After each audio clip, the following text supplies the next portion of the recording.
horribly squeaking new Osprey rucksack backpack in Glen Etive.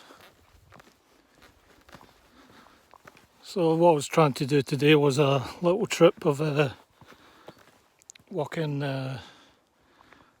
walking along down the top of Loch Etive, I think it is, and then down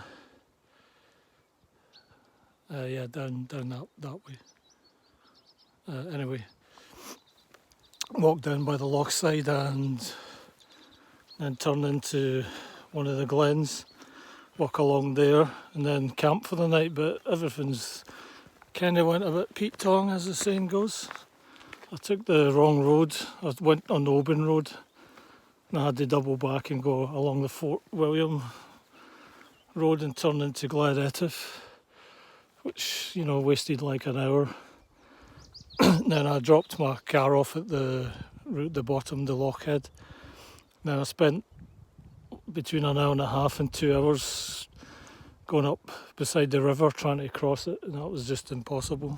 I wasn't prepared to take my boots, socks off, and the rocks were really slippery. And I found the bridge eventually, but 2 hours later, and then losing an hour time, it's not worth trying to rush your schedule or do crazy stuff just to try and make up time. So it's going to have to wait for another day, and so I'm just going to camp here tonight and reevaluate the plan tomorrow. So the day 2 plan was to actually climb up Glen Starriff, which is just over there. But I did that a long time ago in the 2000s. I can't really remember the route and stuff, and it looks a bit cold out there and a bit lonely up there. So I might just either cut the trip short or do some easy low altitude stuff tomorrow just to be on the safe side, which is a real pity because I was all set up for a couple of nights wild camping and a low altitude one and then a higher altitude one up in Ben Starriff. So that's what happens. Safety first, folks.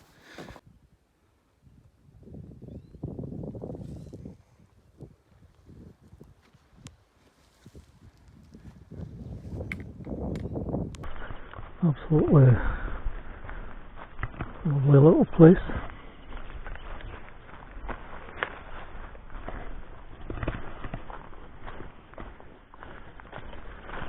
Should be nice and quiet. There's just some folk parked up down at the car park. I don't know if they're camping or what. I'm using like a little action cam here. It's the first time I've used it. So see how it goes. I don't really have a tripod or anything.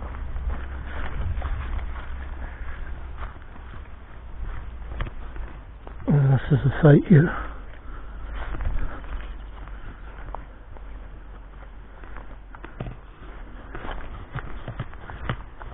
I can see it's been used. Somebody's left some wood, so might try and spark a fire later on. This is where I'm going to pitch over here. This is the spot. That's the Osprey rucksack. I found out what the squeaking noise was. The adjustment thing at the back had to come undone. It's got like an adjustment mechanism that you can move up and down, and one side had come off, so I think that's what was making the squeaking noise. Okay, so let's get this tent set up. My Nevis single person Nevis 100.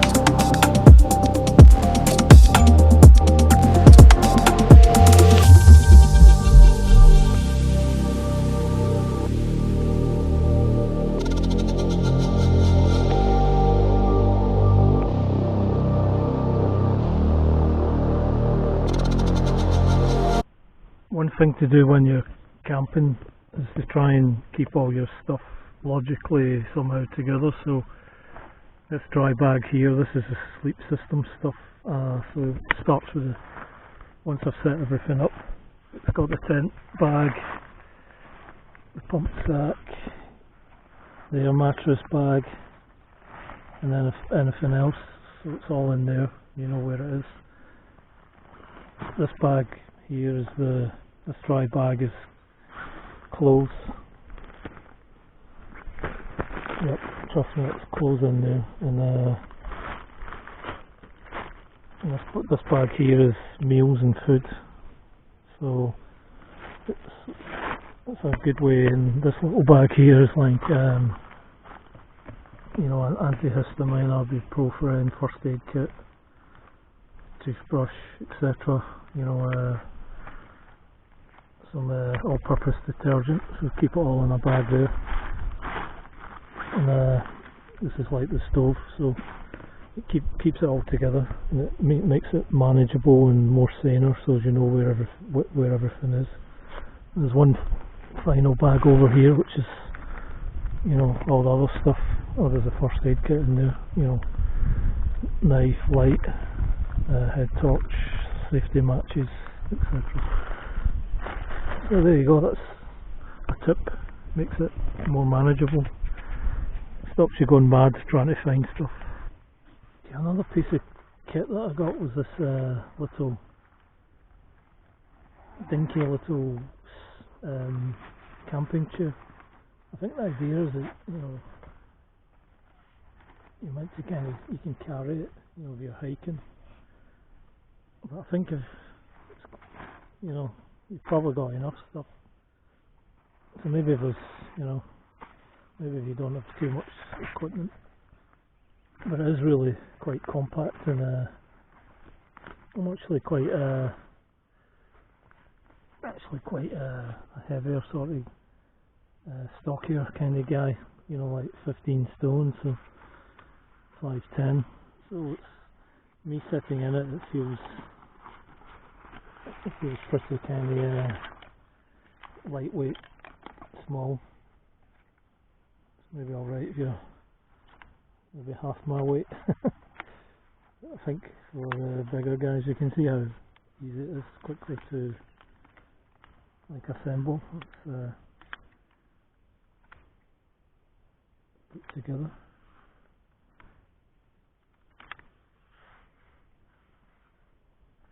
And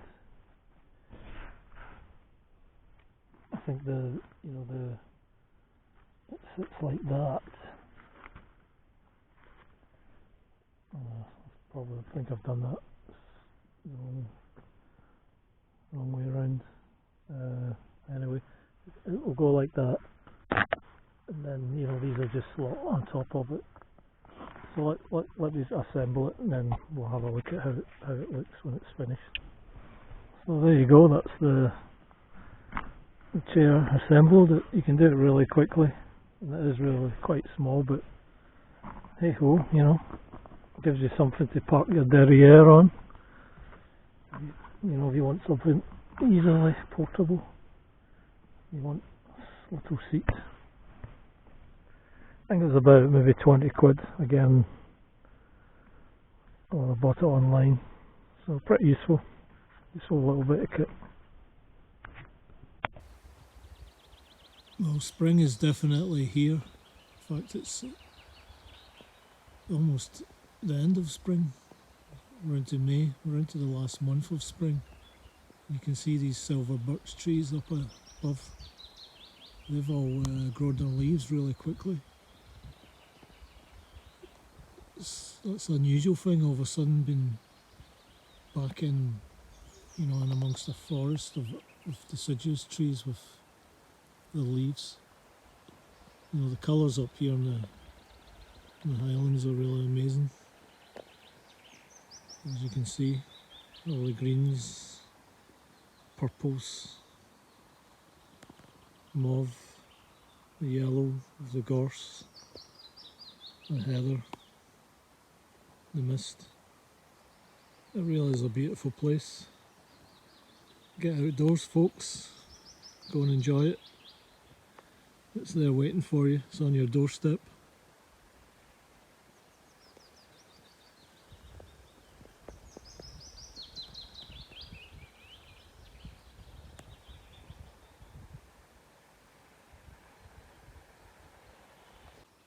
I just spotted a deer. Just came down for a drink, standing over there. It's probably can maybe he sense me, smell me. Absolutely beautiful. It's standing there, a female.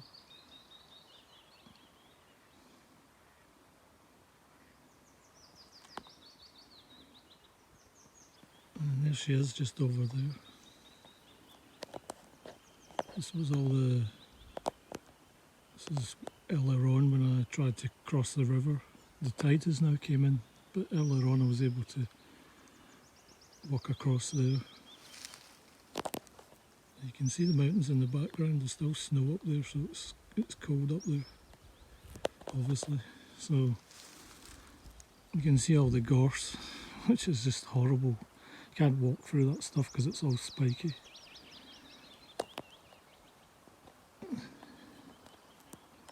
I just kept going up there and I never got to the other side. So it's going to have to wait. Okay. That's a deer. Very, very Scottish looking with a mountain in the background. Okay guys, I'm absolutely loving this little chair. It's just absolutely perfect for sitting having the brew, the post-meal brew, and enjoying the view down the loch and the big mountains up there. Ben Starov is behind that mountain there, so it's right behind it.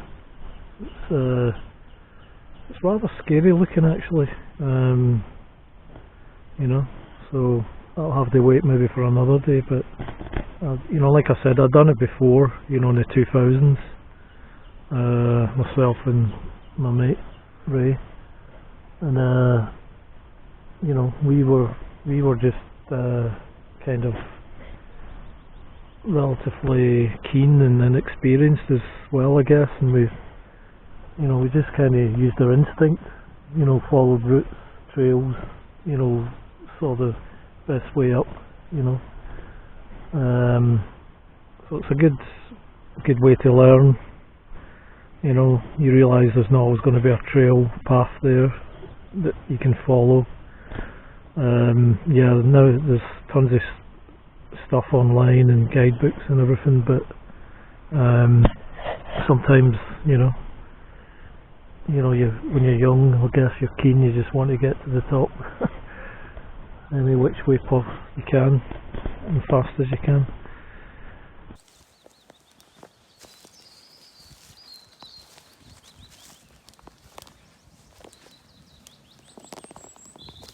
Well, it did seem like an inevitability that you get a fire going. Why wouldn't you, when all this lovely firewood is just waiting? Fantastic. Just when it's coming to dusk, time to enjoy a bit of campfire.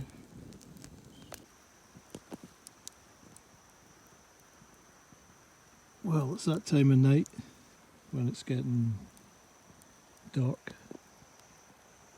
It's not quite dark yet, just getting there. Everything's been done, fed, tent ready. Just sitting enjoying the last of the fire, just chilling in the rather mild evening, very mild. People probably maybe wonder, like, when you're here, what you think about, what your thoughts are. I think, to be honest, it's like you clear your mind out and you not really thinking of anything. They're just sitting listening to nature, to the noises, all the different birds and animals and things. And that's the way it is. That's the way it is out here. It's just so quiet and peaceful. You just switch off. You know, all your stresses and worries just start to disappear, float away up into space. The wind's dropped down now, no midges, and it's rather lovely conditions, to be honest. So there's not going to be any wind tonight. It's got to be really quiet. I'm looking forward to a good night's sleep because I'm pretty tired. So just going to let this fire die out, then sign off for the night, and see ya tomorrow. Night night.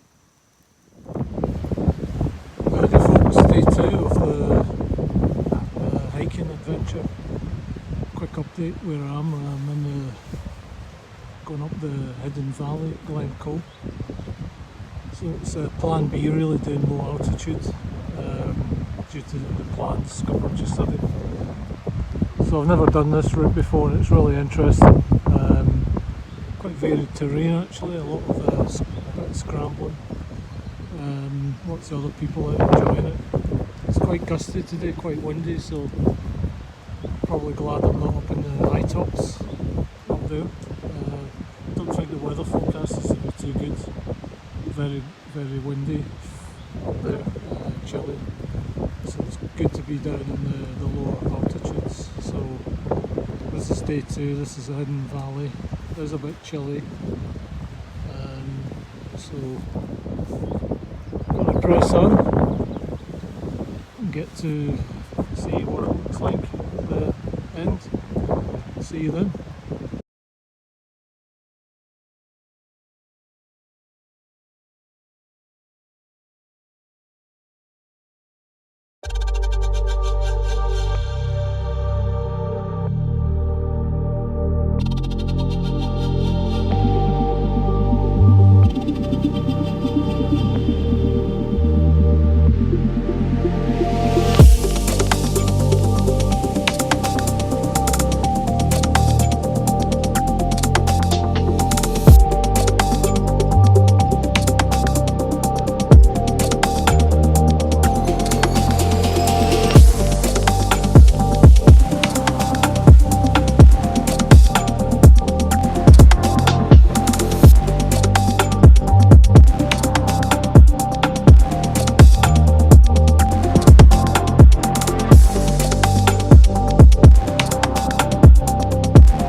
on Google Maps.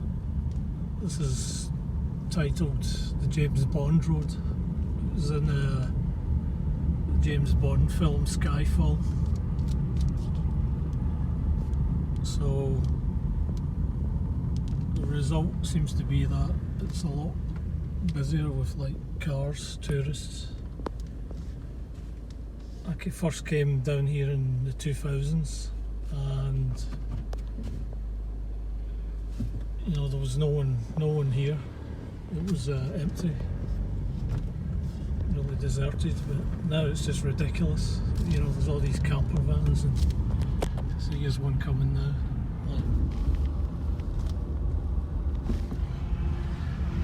And I don't really. They're obviously coming down here because it's in the Rough Guide or whatever, and Lonely Planet or wherever, and it's saying, James Bond Road, and must see, secret, hidden place, beauty. So they're all coming down to see it, and apart from that, they just speed back out. They're not really sure what they're here for. They're just here. It's kind of like a lot of areas in Scotland now that, when you're driving around the roads, it's like people speeding from one place to another. Yeah, so this is a road here. I guess the movie industry can do good things and it can do bad things. Yeah, so it's really beautiful, but there's plenty of other glens like this. People just have to go off road and explore them. That's what Scotland's all about. It's all about exploring, not just tearing around, from place to place, in your camper vans, and and not taking anything in, so anyway, rant over, guys. That's me hanging up now. Back to the campsite. Thanks. Okay, so that's Ben Starriff over there. Climbed that in the 2000s, and it didn't happen this trip, unfortunately, but the plan was I was going to be camping up somewhere up there tonight. It does look a bit chilly, it's windy, so I don't know if it would have been so good.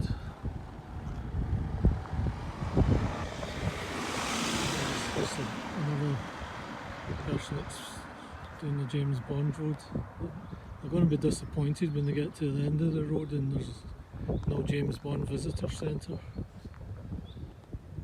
That's probably what they're maybe expecting. They do get there and they're disappointed and they turn around and fly back up the road. So anyway, that's the parting shot of Ben Starriff, Glen Etive, which we're in. Okay folks, back at the base camp and going to do some cooking, dinner. It's tonight. It's I'm not going to use the Wayfarer pack meals because they were for on the trail, up in the mountains, so no point in wasting them. So the B plan is Lidl's chili con carne with some golden vegetable rice, and it's going to get cooked in the one pan on the jet burner type stove. So let's see how it goes, eh? This is how it looks in the pan. Give that a mix together, get it on the heat. It should be real tasty. Let's do it. There we go, simmering nicely. Just leave it for a few minutes, I reckon. I had to add some water to give it more like a kind of stew type consistency. Otherwise the rice, everything would just stick like a solid object. It would be cutting into slices. But yeah, a couple of minutes and it'll be ready. Fantastic. Ready. Maybe added too much water, but hey, this isn't MasterChef. And probably the bottom of the pan is probably burnt a bit. We'll find out. Well, eat it. Might need a bit of soaking and scrubbing, but better eat it before it gets cold. Well, there we go. That's the result of trying to cook something in the jet burner style pot. It's totally trashed the bottom of it. I think that a good scour. I have to get the scourer out when I get back home and give it a good scrub. I'll have a brew in it later on and it'll probably taste a bit funky, you know, but I can't live without having another brew before bedtime, 1 in the morning, so just got to suffer. Suck it up, as they say, but yeah, that was a bit disappointing. With the Trangia stove, obviously, you know, I think the heat isn't as intense, and you know, it's more like a slower process, you know, than the jet burner. Actually, I saw a good tip. If you've got a Trangia, apparently if you add maybe like a bit of water in with the meths, then it doesn't blacken the bottom of the pot. You know, if anyone's used a Trangia and you know you cook with the meths, it blackens the bottom of the pots. So that's a tip. I haven't. All my pots are blackened, so I can't actually test it. But if anyone knows whether that works, then feel free to, you know, leave a comment underneath and let the rest of the users community know. There we go.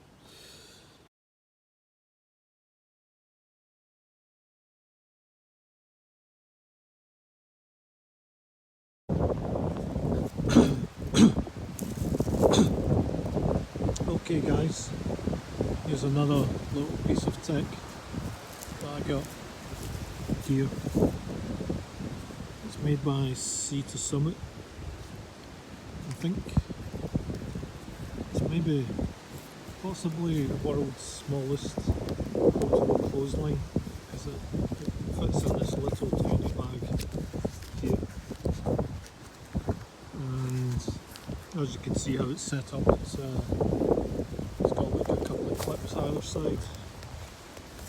Just find something that you can, thankfully these trees seem to be perfect distance. How it works is you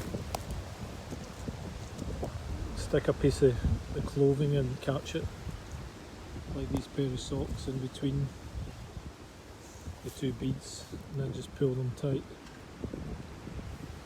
and it holds them there.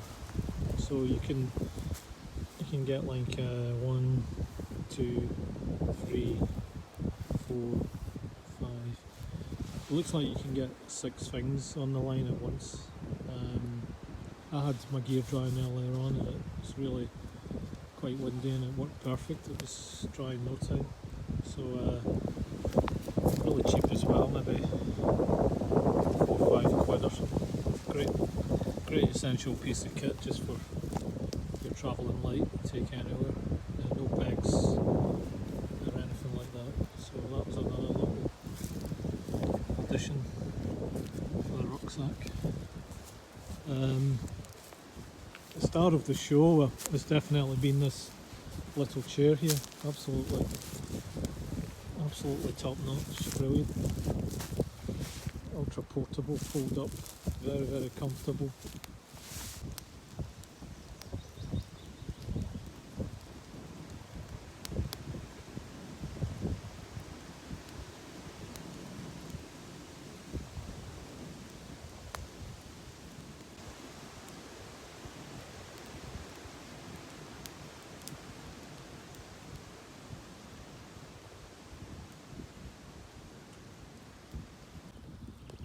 Well, another little mishap. I was trying to dry these socks out on the fire.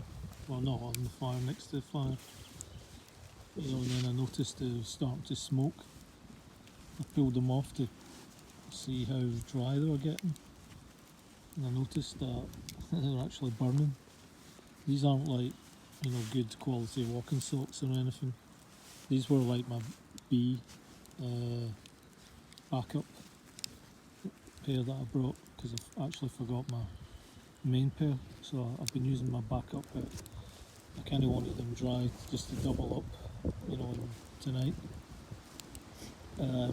just to keep my feet warm, but geez, you can never bring too many pairs of socks with you, because you never know what's round the corner, what's going to happen. Emergencies where you need a spare pair of socks.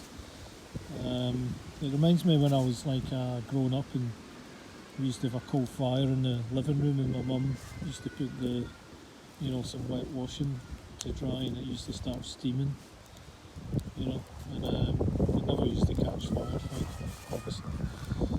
But it just goes to show you how hot the fire is, and it makes me wonder what these socks are actually made from. It's like they're melted. Is that normal? Do socks melt? I thought they would just, catch fire, but well, there you go. It's safe to say these will be getting binned as soon as I get home. I'll get a new pair. Morning, folks. Alan here, and this is the last morning. Just making a brew and then some instant porridge oats, nice and fast, quick, simple. Had not a bad sleep last night. I didn't wear the earplugs until later on. There's something that's nice just listening to the wind and the trees above, seeing as camping in this like forest area, so it's not something that's exposed. It's something that you can sit and take advantage of, or lie and take advantage of. The weather today is it's still windy. It's up in the high tops of the mountains. As you can see, it's cloudy up there. But all in all, the weather's been fantastic over the last couple of days, so been really happy with it, and heading home today. There we go, my friends. That's me finished, packed up.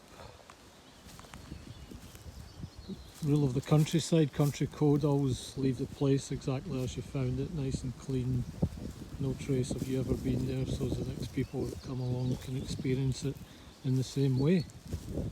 Don't leave broken glass and rubbish like these people, some people have done there.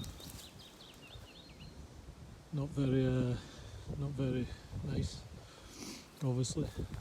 Obviously, I've kind of made a fire there, but follow the country code. Don't just go right lighting fires in the wild. This is like a safe area. It's fire pit, well sealed off, from the environment, so it was safe. So there we go. That was the site for a couple of nights. Fantastic location, lovely and quiet. Now it's time to head back down the road and plan the next adventure. Over and out, guys. Till next time. Bye.